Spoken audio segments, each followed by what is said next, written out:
বন্ধুরা সকলে ভালো তো? তো আমি ঈশান আজকে তোমাদের এই নতুন চ্যানেলে স্বাগতম জানাচ্ছি। আবার তোমাদের জন্য একটি নতুন ভিডিও নিয়ে চলে এসেছি। আজকে আমার একটি দাদা তো ওই মানে বলতে গেলে এক ওভারে প্রায় সেঞ্চুরি করেছে। তো আজকে তোমাদের সেঞ্চুরি নিয়ে এই ভিডিওটা দেখাবো। তো চলো বেশি দেরি না করে ভিডিওটা স্টার্ট করা যাক এবং চলো আমি ডাইরেক্ট তোমাদের মাঠের ভিউটাই দেখাচ্ছি।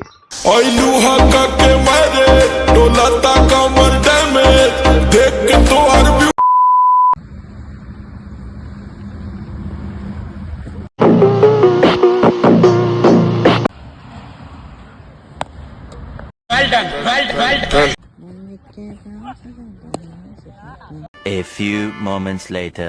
अब देख तू, अब देख तू, अब तू गया बेटा, अब तू गया देख, तेरी औकात मैं दिखाता हूँ तुझे, देख। हम मालूम है तेरे बाप को मत सिखा चल।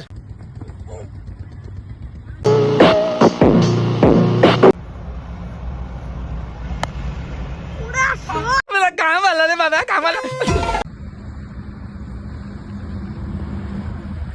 मैं कोई बोतल से निकला हुआ भूत हूँ कि एक के बाद एक काम देते जा रहे हो।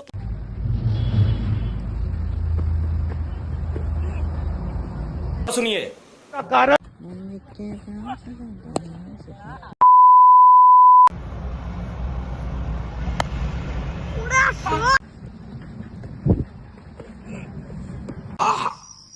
ये गड़बड़ है बाबा।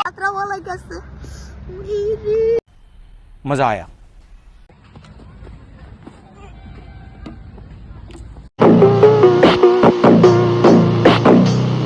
বন্ধুরা আজকে এই মিনি ব্লগটা এখানে শেষ করছি। তো তোমাদের আরেকটি ভিডিও নিয়ে পরের ব্লগে আসা হবে। ঠিক আছে বন্ধুরা, বাই বাই, সবাই ভালো থেকো।